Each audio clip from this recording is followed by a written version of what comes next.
এই মুহূর্তে দেখতে পাচ্ছেন যোগ্য চাকরিহারা তারা বসে রয়েছেন এখানে বসে রয়েছে এবং তাদের বক্তব্য হচ্ছে যে তারা অবশ্যই চান তাদের ওএমআর শিটটা প্রকাশিত হোক। এর যে সমস্যা হচ্ছে মনে হচ্ছে, কিছু একটা সমস্যা হচ্ছে মনে হচ্ছে, আমরা বোঝার চেষ্টা করছি। কিছু একটা সমস্যা হচ্ছে, আমরা বোঝার চেষ্টা করি। আপনারা আওয়াজ দিচ্ছিলেন কি জন্য? কি শুনে আওয়াজ দিচ্ছিলেন? যোগ্য অযোগ্য গুলিয়ে ফেলার জন্য আওয়াজ দিচ্ছিলাম। উনি যোগ্য অযোগ্য একসাথে বলছিলেন। যোগ্য অযোগ্য গুলিয়ে গিয়েছে, সেই কারণে তারা বলছিলেন যোগ্য অযোগ্য গুলিয়ে যায় না। পিউ রয়েছে আমার সঙ্গে তুলিকা, পিউ দুজনেই রয়েছে। আমি পিউ এর কাছে চলে যাব। পিউ, যোগ্য চাকরিহারাদের কথা আমরা লাগাতার শুনিয়ে যাচ্ছি। তুমিও এই জায়গা থেকে রয়েছে, এসএসসি ভবনের সামনে থেকে, তুমি যেদিকে রয়েছে সেদিকে যোগ্য চাকরিহারারা কি বলছেন?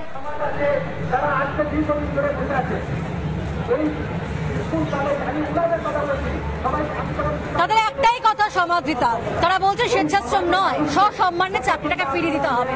যে চাকরি করছিলেন সেই চাকরিতে তাদেরকে বহাল রাখতে হবে। একই সঙ্গে মমতা বন্দ্যোপাধ্যায় উপর তারা তো আস্থা রাখতে পারছেন না। তবে আজকের ছবিটা একেবারে অভূতপূর্ব। একদিকে একলা তো চাকরিহারা তারা বসে রয়েছেন, অন্যদিকে তাদেরকে সাপোর্ট করার জন্য মানবিক দিক থেকে এখানে কিন্তু এমন মানুষও রয়েছেন যারা এর আগে চাকরি পেয়েছেন, মানে 2016 প্যানেলের মধ্যে যারা নন, তারাও তাদেরকে কিন্তু সাপোর্ট করার জন্য, সমর্থন করার জন্য এগিয়ে এসেছেন। একবার সরাসরি তোমার প্রশ্নের উত্তর জানবার চেষ্টা করব। আচ্ছা, এক কথায় আপনারা কি বর্তমান সরকারের উপর কি বিশ্বাস রাখতে পারছেন?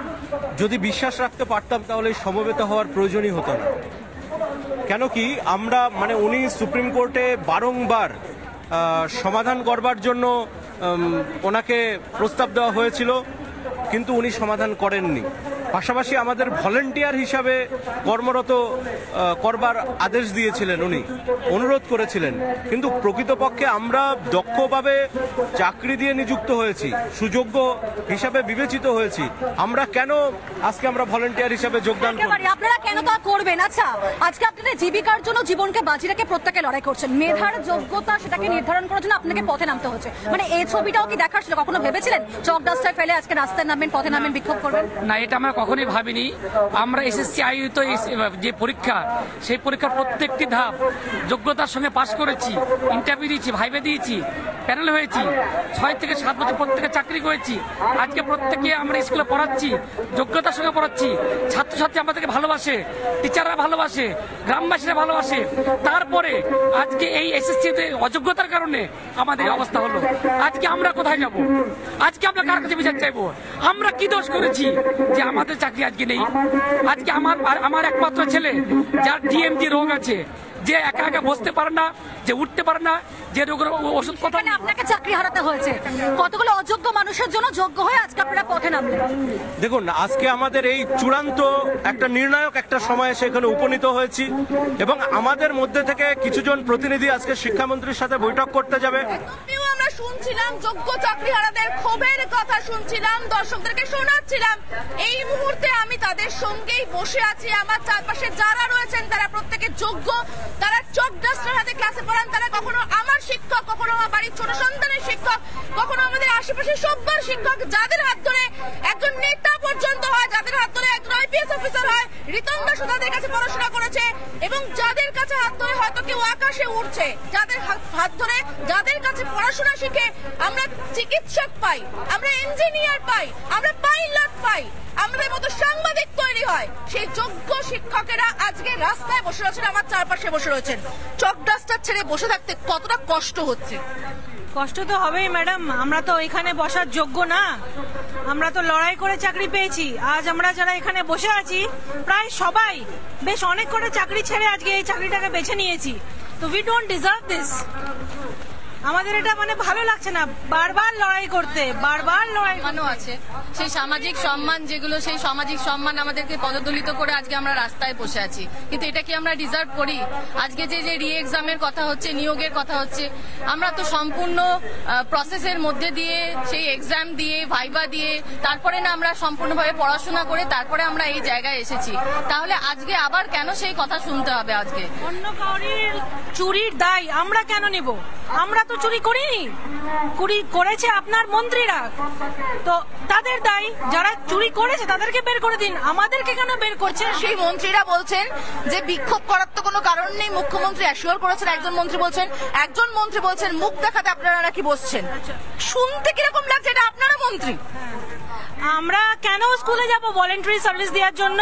আমাদের এমন যোগ্যতা আছে যে আমরা সার্ভিস লড়াই করে পেয়েছি, তাহলে আমরা ভলেন্টারি সার্ভিস কেন দিব? আমরা সিভিক টিচার কেন হব?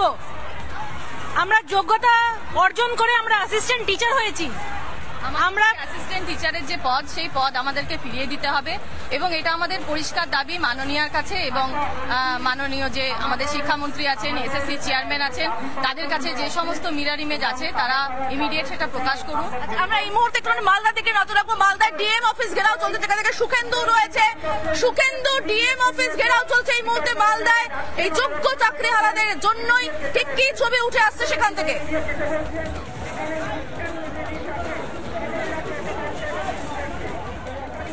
একেবারে দেখো সমাধিতা, এই মুহূর্তে যে ছবিটা দেখা যায় ডিএম অফিসের সামনে আবারও দিলীপ ঘোষ এসেছেন এবং ডিএম অফিসের সামনে যেভাবে পুলিশ বাসের যে অস্থায়ী ব্যারিকেড তৈরি করেছে, ব্যারিকেডের সামনে রয়েছেন দিলীপ ঘোষ। আমরা তার কাছে যাওয়ার চেষ্টা করবো যে এই মুহূর্তে দিলীপ ঘোষ রয়েছেন এবং তিনি এই মুহূর্তে একেবারে বাসের যে ব্যারিকেড তৈরি করে রাখা হয়েছে সেই বাসের ব্যারিকেডের কাছে যাওয়া এসেছেন এবং দাঁড়িয়েছেন এবং তারপর তিনি এসে বাসের উল্টো দিকে যে পুলিশ দাঁড়িয়েছে এবং বিজেপি কর্মী সমর্থকরা যারা রয়েছেন তারাও কিন্তু এই মুহূর্তে রয়েছেন বাসের ব্যারিকেডের ওপরে দলীয় পতাকা এবং একই সঙ্গে প্ল্যাকার্ড হাতে নিয়ে তারাও কিন্তু সামনে উঠে এসেছেন। সেই ছবিটা দেখা যাচ্ছে। দেখো দিলীপ ঘোষ এই মুহূর্তে রয়েছেন দাঁড়িয়ে এবং তিনি একই সঙ্গে বিজেপি কর্মী সমর্থকরা যারা রয়েছে তারাও কিন্তু প্ল্যাকার্ড হাতে এই মুহূর্তে এবং দলীয় পতাকা নিয়ে তারা বাসের যে ব্যারিকেড, সেই বাসের ব্যারিকেডের ওপর উঠে দাঁড়িয়েছে। যে ব্যারিকেডে পুলিশের যে ব্যারিকেড ছিল সেই ব্যারিকেড সরিয়ে দিয়ে এই বাসের ব্যারিকেডের সামনে এসে বিজেপি কর্মী সমর্থকরা একদম শুরুতেই ডিএম অফিসে ঘেরাও যে অভিযান ছিল, একাধিক ইস্যুতে যোগ্য শিক্ষকদের অবিলম্বে চাকরির ব্যবস্থা করতে হবে, পাশাপাশি নানা বিষয় নিয়ে এই ব্যবস্থাতে সেই বিষয় নিয়ে কিন্তু দিলীপ ঘোষ এই মুহূর্তে বক্তব্য রাখছেন।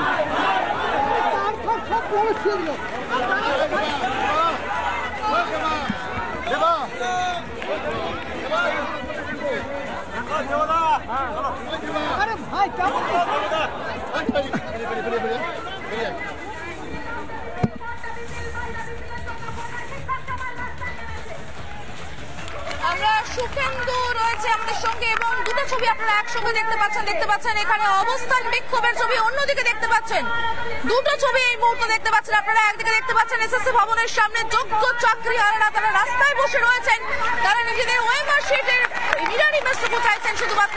অন্যদিকে দেখতে পাচ্ছেন মালদার ডিএম অফিসে দুন্দুমার কাণ্ড। দীপঙ্কর রয়েছে আমাদের সঙ্গে। দীপঙ্কর, তুমি যেখানে রয়েছো সেখান থেকে ঠিক কি ছবি উঠে আসছে?